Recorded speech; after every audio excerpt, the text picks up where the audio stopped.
My daughter is Amelia. She's currently 23. She was diagnosed in 2014 with osteosarcoma. Cancer doesn't run in our family. She wasn't sick.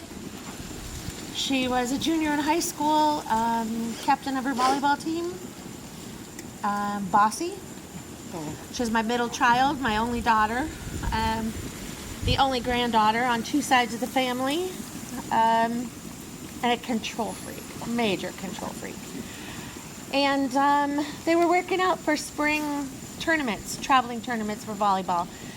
We live almost on the Utah border of Colorado, so we would travel to Denver and play the bigger schools and get more experience, that kind of stuff.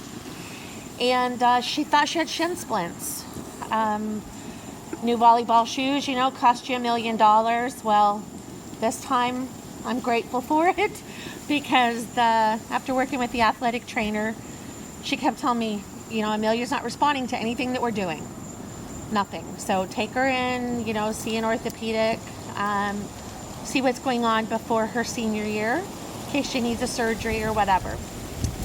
So our little town of 25,000 people, which takes you 2 weeks to schedule a urine test, got us right in for x-rays, got us right in for an MRI, and got us right in for a second MRI where they found a tumor in her right proximal tibia. She wasn't sick. Her blood work was fine. She thought she had shin splints.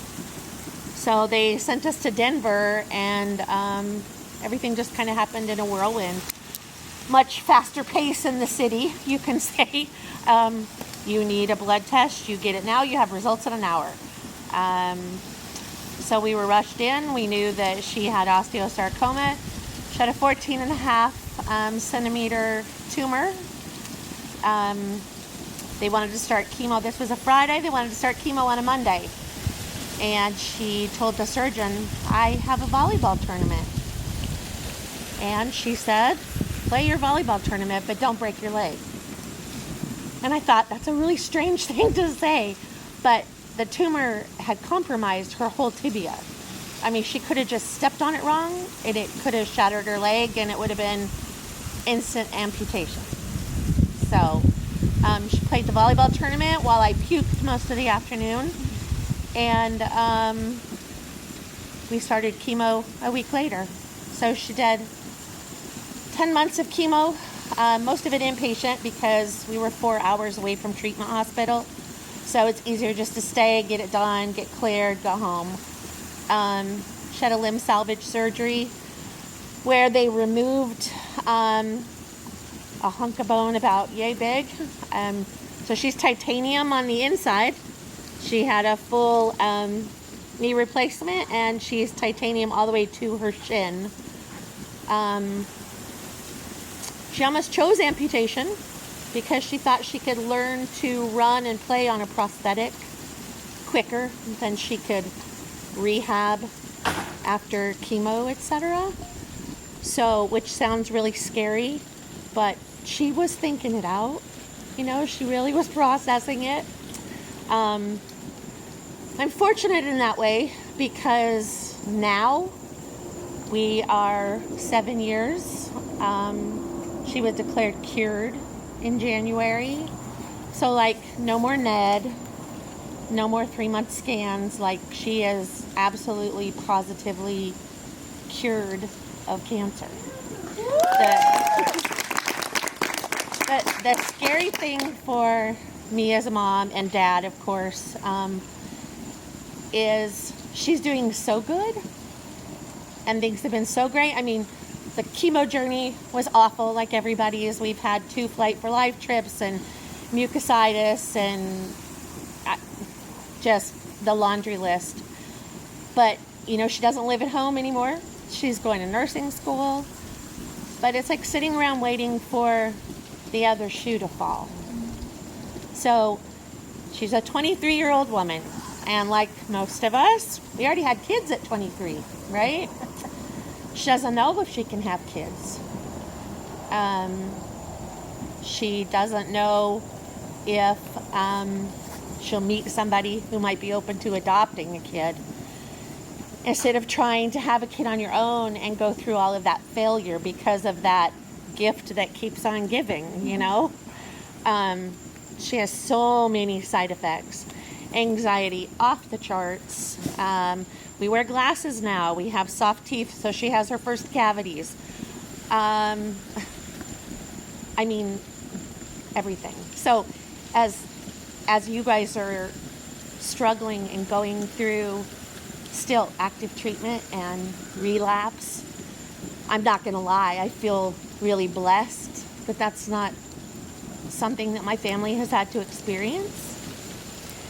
But at the same time, it hurts to be a mom of a daughter who's cancer-free, and nobody else in the cohort of kids that we were in treatment with survived.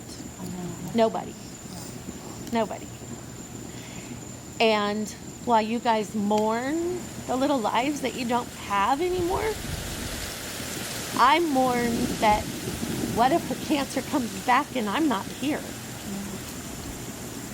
Will her brothers know how to take care of her? I mean, realistically, I'm 53. Not saying I'm ready to kick the bucket or anything, so nobody get any ideas. So, Why but are you looking at me? but I mean, things happen, you know, and there are chunks of her treatment life that she doesn't remember. Like, I'm almost glad that she doesn't, but I remember them all specifically, you know. So we bought family plots at the cemetery because we felt like that's not something that we all really like to do. But as you get older, you start thinking about planning for your life, planning for your kids, what happens to me when I die. And Amelia asked us, will you buy me a plot? And I replied, of course I would, because she's afraid that her cancer will come back when Dad and I are gone, and her brothers won't know what to do with her. So, as much as I have to celebrate because of her good health, these are the kind of things that I worry about too.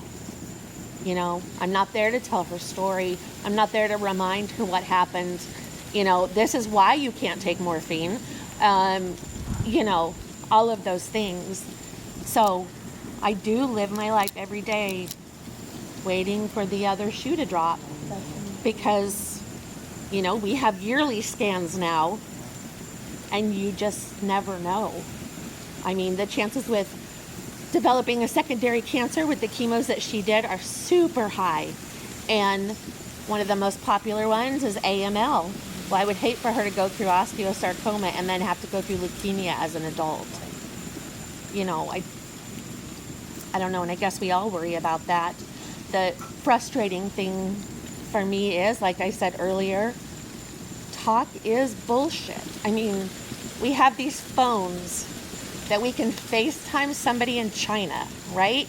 Like across 1,000,000 bajillion miles, you know, and we can FaceTime them. But they can't find a cure. They can't find better chemos to help our kids. I mean, and the phones bend. I mean, come on. So I don't know where this journey goes for me, you know, but we all talk about it, and we all talk about awareness.